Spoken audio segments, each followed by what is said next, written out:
പെട്ടെന്ന് തയ്യാറാക്കാൻ പറ്റുന്ന അരി ഉഴുന്നൊന്നും അരയ്ക്കാനായിട്ട് ഇടുന്ന മാതിരി കുറേ സമയം ഇട്ട് വെക്കേണ്ടാത്ത ഒരു പെട്ടെന്ന് തയ്യാറാക്കുന്ന റെസിപ്പിയാണ് ഞാൻ തയ്യാറാക്കുന്നത്. ഇതിന് റവയാണ് വേണ്ടത്.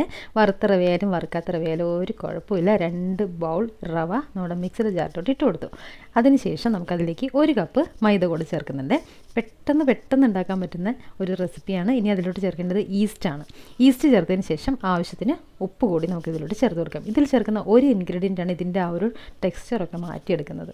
അപ്പോൾ നമ്മളിതിലോട്ട് കുറച്ച് ഉപ്പ് കൂടെ ചേർത്തതിന് ശേഷം ഇനി അതിലോട്ട് കുറച്ച് പഞ്ചസാര ചേർക്കണം. നമ്മുടെ ഈ പാലപ്പവും വെള്ളയപ്പവും ഒക്കെ തയ്യാറാക്കുമ്പോൾ കുറച്ച് പഞ്ചസാര ചേർക്കില്ലേ? ഒരുപാടൊന്നും അല്ല കേട്ടോ, വളരെ കുറച്ച്. എന്നുവെച്ചാൽ ഒരു കുഞ്ഞ് നേരെ ഒരു മധുരം എവിടേക്കോ കുറേ കഴിക്കുമ്പോൾ നമുക്ക് ഫീൽ ചെയ്യും. ഈ ഒരു ഫീൽ കിട്ടുന്നതിന് വേണ്ടി മാത്രമായിട്ട് കുറച്ച് പഞ്ചസാരയോട് ചേർത്ത് കൊടുത്തതിന് ശേഷം ഇതിൽ ഇനി അടുത്ത ചേർക്കുന്ന ഇൻഗ്രീഡിയൻ്റാണ് ഇതിൻ്റെ ആ ഒരു രൂപം മാറ്റിയെടുക്കുന്നത്. അതായത് നല്ല തിളച്ച വെള്ളം. നല്ല തിളച്ച വെള്ളം ഒഴിച്ചാൽ മിക്സിക്ക് എന്തെങ്കിലും സംഭവിക്കില്ലേ എന്നിങ്ങനെ ഇപ്പോൾ പറയുന്നുണ്ടാവും. പക്ഷേ തിളച്ച വെള്ളം ഒഴിച്ച ഉടനെ എടുത്ത് മിക്സിയെ നമുക്ക് അരയ്ക്കൊന്നും വേണ്ട. നമുക്ക് അടുത്തായി ചെയ്യേണ്ടത് ഒരു സ്പൂൺ എടുത്തിട്ട് ഇതിനെ ഒന്ന് ഇളക്കി കൊടുക്കുക. ആ ഇളക്കി കൊടുക്കുന്നതിൻ്റെ കാരണം എന്താണെന്ന് വെച്ച് കഴിഞ്ഞാൽ മൈദയും ഒക്കെ ചേരുന്നുണ്ടല്ലോ. അപ്പോൾ അത് കാരണം അതൊക്കെ ഒന്ന് കട്ടയില്ലാതെ ഒന്ന് ജസ്റ്റ് ഒന്ന് ഇളകി കിട്ടാനാണ് ഇതൊന്ന് ഇളക്കുന്ന ഈ ഒരു സെക്കൻഡുകളുണ്ടല്ലോ, കുറച്ച് സെക്കൻഡുകൾ. അപ്പോൾ തന്നെ ആ ഒരു ചൂടിൻ്റെ കാഠിന്യം കുറച്ച് കുറയും. അപ്പോൾ ചൂടിൻ്റെ കാഠിന്യം കുറഞ്ഞു കഴിഞ്ഞാൽ പിന്നെ ചെയ്യേണ്ടത് നന്നായിട്ട് ഇതിനൊന്ന് അരച്ചെടുക്കുക. അരയ്ക്കുമ്പോൾ പ്രത്യേകം ശ്രദ്ധിക്കേണ്ട ഒരു കാര്യം, ഇത് നല്ലപോലെ അരയ്ക്കണം. അതായത് നമ്മുടെ റവ നന്നായി അരിഞ്ഞിട്ടുണ്ടാവണം. ബാക്കിയുള്ളതെല്ലാം കൂടെ ചേർന്നിട്ട് ഇതിൽ നമ്മൾ ഈസ്റ്റ് ചേർത്തിട്ടുണ്ട്. പഞ്ചസാരയും ഈസ്റ്റും കൂടെ ചേർന്ന് കഴിയുമ്പോൾ അതിന് പല മാറ്റങ്ങളും സംഭവിക്കും.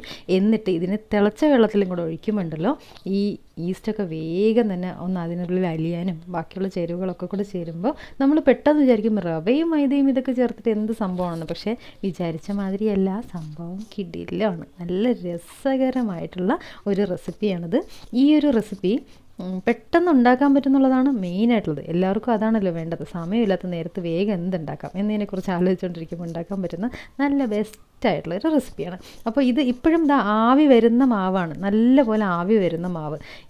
ഈ മാവിനെ നമുക്ക് അപ്പം തന്നെ ദോശക്കല്ല് ചൂടാകുമ്പോൾ ഒഴിച്ചു കൊടുക്കാം. ഇല്ലെങ്കിൽ അപ്പച്ചട്ടി വെച്ചിട്ട് ഇങ്ങനെ ചുറ്റിച്ചിട്ട് അപ്പം പോലെയും തയ്യാറാക്കിയെടുക്കാം.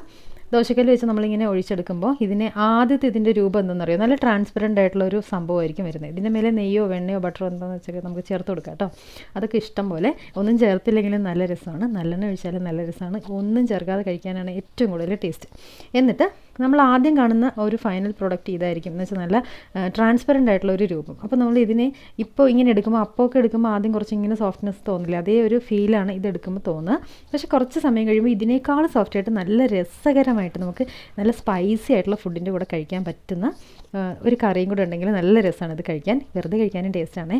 അപ്പോൾ ഒരു ചട്നി ആയാലും ടേസ്റ്റ് തന്നെയാണ്. പക്ഷേ എങ്കിലും നമുക്ക് കുറച്ചുകൂടെ കൂടുതൽ എല്ലാവർക്കും ഇഷ്ടപ്പെടുന്ന മാതിരി കഴിക്കണം എന്നുണ്ടെങ്കിൽ കുറച്ച് എരിവുള്ള കറിയൊക്കെ വെച്ചിട്ട് നിങ്ങൾക്ക് ഇഷ്ടമുള്ള കറി ഉപയോഗിക്കാം. എന്നിട്ട് ഇതിനെ കുറച്ച് കട്ടിയിൽ പരത്തി നോക്കാം. കുറച്ച് കട്ടിയിൽ പരത്തുമ്പോൾ കുറച്ചുകൂടെ രസമാണ്. അതിൽ നിറയെ ഹോൾസ് അപ്പം തന്നെ വന്നു തുടങ്ങും. കുറേ കഴിച്ച് കഴിയുമ്പോൾ മാത്രമേ നമുക്ക് അതിലൊരു കുഞ്ഞു മധുരം തോന്നുള്ളൂ കേട്ടോ. നല്ല രസകരമായിട്ടുള്ളൊരു റെസിപ്പിയാണ്. അപ്പച്ചട്ടിയിൽ ഒഴിച്ചുണ്ടാക്കിയാലും ദോശക്കല്ലിൽ ഒഴിച്ചുണ്ടാക്കിയാലും ഒക്കെ നല്ല കിടിലൻ ടേസ്റ്റാണ്. അപ്പോൾ ഇതുപോലെ ഇങ്ങനെ ഇളക്കിയെടുക്കാൻ പറ്റും.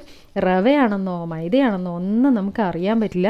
അത്രയും നല്ലൊരു ടേസ്റ്റാണ് ഇതിന്. പെട്ടെന്ന് ഉണ്ടാക്കാൻ പറ്റുകയും ചെയ്യും. ഗോതമ്പ് ദോശയ്ക്ക് മടുത്തവർക്ക് പെട്ടെന്ന് തയ്യാറാക്കാൻ പറ്റുന്ന കിടിലൻ റെസിപ്പിയാണിത്.